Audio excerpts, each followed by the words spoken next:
ate noodles with no packet, cereal with the can. Right. So I just wanted to like set myself up for a free range of different directions, right? But the mixtape came out, blew up. I got an offer to tour Australia. It was 3 weeks. I can't remember how many shows. Maybe like 8, 10 shows or something. Bro, why are you talking so slow like this, dude? To work a 9 to 5, you know? I came to New York to pursue music, and that's what this is doing for me. I put out a body of work that people are responding to. People want me to come tour, come do shows all around the world. I'm gonna fucking do it. So I quit my job and went to Australia, did the shows, came back, was home 2 days, and then I got the call from Plain Pat that Kanye wanted me to come to Hawaii and work on Blueprint 3 and 808's Heartbreak, you know? So we did all that. I had Blueprint 3, that was an epic moment. 808's Heartbreak, another epic moment. That's a whole nother episode right there. We'll talk about the collab albums. After that, people were really waiting on an album from me. There was a lot of pressure because Day and Night was so massive that I guess people were expecting something more like that. But for me, I never like to repeat myself. And you know, when I had the deal at Motown, a lot of people were like, hey, we want another Day and Night, right? We want something like that. And I would just constantly say like, hey, I can't, like, I can't, you know, this is, I can only do what feels right. And yeah, it's like a one-off. The problem with a lot of the major record labels is that once you have that hit, they want to box you in and be like, we need another one of these, because they only look at the money. Where's the money coming from? Oh, this made money? Let's do it again. They don't really have the idea of creativity. But it's cool that Cudi was able to just continue to make waves of the sounds that he wanted, and then eventually deciding to go independent from the label because it allowed him to have the free creative reign that a true artist needs. Unfortunately, when you sign to a major label, that sort of creativity goes out the window a little bit for the idea of commercialism, right? Because you have to be able, is it commercially palatable? If you guys have ever read a music contract, you will see that in the music contract, it says before you sign it, your music has to be commercially viable, meaning that you can't just go around making goy slop and you can't go around making things that are too artistic. It needs to be the right balance of, can we make money from this? You know, man, these labels are demonic, bro. Always like to explore and try new shit. And so with the album, it was like, okay, how can I, if the mixtape was the TV series, then this is the feature film, right? So I wanted to like up the experience, make it super cinematic. I was really inspired by Pink Floyd, Dark Side of the Moon, The Wall, these albums that had this really cinematic nature, and I wanted to apply that with my shit. And I went in with Pat and Emil, and we would just listen to records for hours, just play records over and over. And Emil had such an extensive collection of vinyls. It was just fun. It was fun, you know, just sitting around with those guys and going through samples and being like, ooh, that sounds dope. Chop that up, you know, loop that up, boom, boom, boom. But it's really cool, man. Like, I just remember knowing that I wanted to make something different. And when it comes to clearing samples, which is why most of the time in the mixtape game, when you do have a sample, most of the time when you try to re-upload that project to the streaming platforms, you really can't. Or you'll have to do what Wiz Khalifa did, and you'll have to change the beat completely because of sample clearances. Because if you can't get the original artist who you sampled to clear the song, then you can't use it. You don't have the right to use it, right? You have to get the permission. So I know Kanye, he likes to just use samples and get sued after, but that's a whole thing about money. If you have enough money, then sure, do it. But also the money comes into consideration because you need money to clear the sample. You have to pay the artist. And then that artist is able to decide how much of the record they want. On something like, what is it, Juice WRLD, that one Juice WRLD song where they sampled the Police, I believe it is. I think that he owns like 80% of that record, so keep that into consideration. Something that sounded like nobody else, something that no one else was doing.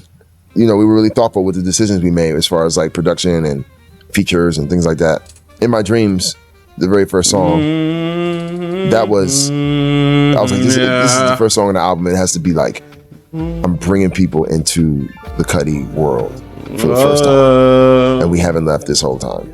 This whole 18 years, right? I know people probably wanted to know why I did this on the mixtape, but the first track is us in the movie theater seeing a movie, and the DreamWorks logo plays, and you're in the theater, and it's all this shit. Somebody fucking farts. It's crazy. And then the movie starts, and the mixtape starts. I wanted that moment to be like forever and ever. We're watching a movie. I was like, wherever I go in my career, we're watching the same movie. So when that mixtape started, the movie has been on this whole fucking time. When it came time to do the album, I wanted to really bring a cinematic nature. And In My Dreams was like my intro to the world, like everything I wanted to say. Yeah, I remember when we heard that sample, it was like, it just hit us, man. Like I love a unique sample, and the samples too that like you don't really, especially at that time you didn't hear in hip hop. I want to talk about the moment when me and Ye hooked up for Make Her Say, right? Mm-hmm. So we were in Hawaii, and Lady Gaga's Poker Face was like a huge record at the time. We're getting in the car, headed back to the hotel. It was like on the radio, and Kanye was like, yo, we should sample this. And I was like, bet. Let's get it. He's like, all right, tomorrow when we go to the studio, we're going to sample it. I was like, bet. So I come to the studio, the beat is made. I was just blown away. And what he decided to use was a YouTube of Lady Gaga like playing the song Poker Face like acoustically. It was dope. Like it was nice that he didn't just use the fucking album version, right? He decided to use this version, and it just had a different swing to it. Common was in Hawaii at the time. He's like, put Common on it. Then I jumped on it. Yeah, it was. We sat and listened to it, and then he was like, yo, this needs to be your first single. I was just kind of like immediately, I was like, man, I got a really tight relationship with my mom, my sister. I just don't know if I want my first single to be something like this sexual and graphic and, eye poker face. That's what it's supposed to be called at first, eye poker face. Eye poker face, which is very graphic. They were just telling me like, no, I'm telling you, this has to be your first single. And I'm just sitting there and I'm just like, oh, okay. All right. Okay.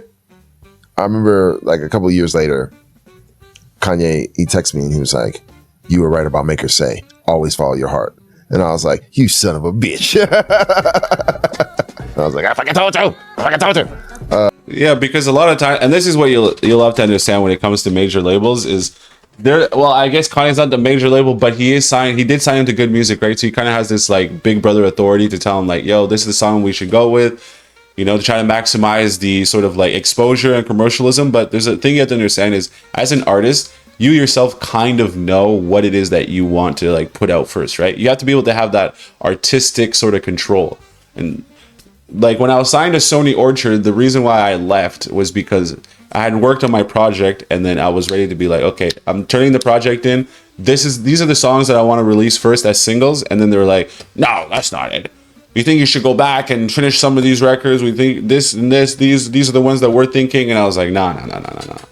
Nah, nigga, you're not going to tell me what to do, bro. There's no way. I don't care what's going on with this label deal, dude. I don't care. You can't tell me what to do. No, but I appreciate he was able to tell me that I was right. That was cool. Kanye was always good about that. He'll admit when he's wrong. I'm loving this conversation, but I wanted to take a second to shout out to this. AZ with the sponsors, boys. In the morning for the rest of the session, I was like in a funky mood, and we were trying to create, but I got these motherfuckers too drunk and high. They got so blitzed. I remember Andrew was playing on the keyboard, and he was going through synths and shit, and he would hit the keyboard, and it'd make like a weird sound like wow, and he'd be like start giggling and shit. Him and Ben just giggling like little kids, like wow. And I was like, oh my god, we ain't making shit tonight. I was like, I fucked up. I got them too geeked. So we were getting ready to leave. We were there for like hours, man, and we couldn't make anything. When they first got there, they wanted to hear the vibe of the album, so I played them a couple songs. And Pursuit of Happiness, I remember they asked me to play that twice. So before they were leaving, I was like, guys, I really want y'all on the album. Maybe you guys want to sing this hook with me on this song you asked me to play twice, Pursuit of Happiness. Maybe we could just put you guys on the hook. And they were like, okay, cool, let's try it.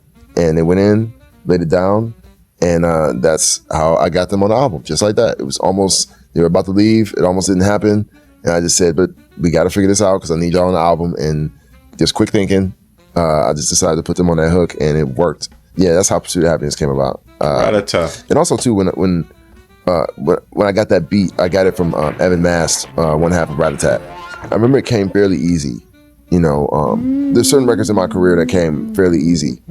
Some records took a few months because maybe like I'll write the first verse and I'm so hyped on the first verse, I'm like, oh, there's no way I could beat it, and I get intimidated, and it takes me another couple months to finally get the confidence to do the second verse, right? That's what happened with Cudi's Own. Like Cudi's Own, I did like those verses like a year apart. It just happens like that.